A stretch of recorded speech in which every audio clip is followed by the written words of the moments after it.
રાજકુમાર Jat case મામલે જયરાસિંહ જાડેજાને ખુલ્લી ચેતવણી આપનાર ગ્રાન્ડ માસ્ટર સિફુજી ભારદ્વાજ કોણ છે? તેઓ શા માટે જયરાસિંહ જાડેજા અને તેના પરિવારને ચેલેન્જ કરી રહ્યા છે? ગ્રાન્ડ માસ્ટર સિફુજીની મોદીજી પણ કેમ કરે છે રિસ્પેક્ટ? શું છે સિફુજીનું સત્ય? તમે પણ જાણવા માગો છો ને? તો ધ્યાનતા વિડીયો અંત સુધી જરૂર જુઓ। શરૂઆત કરીએ તે પહેલાં એક લાઈક જરૂર કરજો। સિફુજી સૂર્ય ભારદ્વાજ કોણ છે? મિત્રો, સિફુજી સૂર્ય ભારદ્વાજ, જેને ગ્રાન્ડ માસ્ટર સિફુજી તરીકે પણ ઓળખવામાં આવે છે, તે એક ભારતીય કમાન્ડો ટ્રેનર, એક્શન ડિઝાઇનર અને મોટિવેશનલ સ્પીકર છે। કમાન્ડો મિટી સિસ્ટમના શોધક અને મિશન પ્રહારના સ્થાપક પણ છે।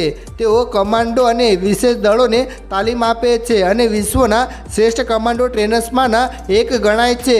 તેઓ ફિલ્મો અને અન્ય પ્રોજેક્ટ માટે પણ એક્શન સિક્વન્સ ડિઝાઇન કરે છે। સાથે તેઓ યુવાનો અને અન્ય લોકોને પ્રેરણા આપવા માટે મોટિવેશનલ ભાષણ પણ આપે છે। સાથે તેઓ માર્શલ આર્ટની ટ્રેનિંગ આપે છે, જેની ફી ખૂબ જ મોંઘી છે। તેઓ એક દિવસના લાખો રૂપિયા ચાર્જ કરે છે।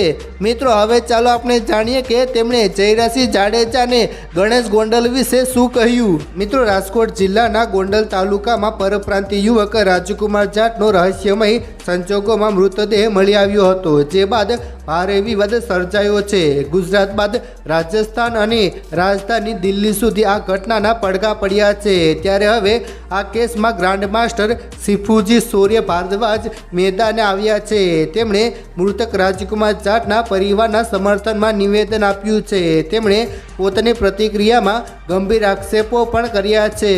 બંદૂકના જોરે રાજકુમાર જાટનું અપહરણ કરાયું હતું। સિફુજી સૂર્ય ભારદ્વાજ। મિત્રો, ગોંડલમાં રાજકુમાર જાટ કેસમાં હવે ગ્રાન્ડ માસ્ટર સિફુજી સૂર્ય ભારદ્વાજની પ્રતિક્રિયા સામે આવી છે। તેમણે ગંભીર આક્ષેપો સાથે કહ્યું છે કે બંદૂકના જોરે રાજકુમાર જાટનું અપહરણ કરાયું હતું। રાજકુમારને ઘરેથી ઉઠાવી ગયા હતા અને ખૂબ જ ટોર્ચર કરાયું હતું। રાજકુમાર જાટનું અકસ્માતે મોત થયું છે કે ષડયંત્ર રચાયું છે, તે ગંભીર સવાલ છે। સિફુજીએ સવાલ કરતાં કહ્યું હતું કે રાજકુમાર જાટના મોત પર કેમ ચર્ચા થતી નથી? પોલીસ કાર્યવાહી પર તેમણે મોટા સવાલો ઉઠાવ્યા છે। તેમણે કહ્યું છે કે 4 માર્ચે મૃતદેહ મળી આવ્યો હતો અને પરિવારને 9 માર્ચે જાણ કરાઈ હતી। પોલીસ સામે પુરાવાનો નાશ કર્યાનો પરિવારનો આક્ષેપ છે।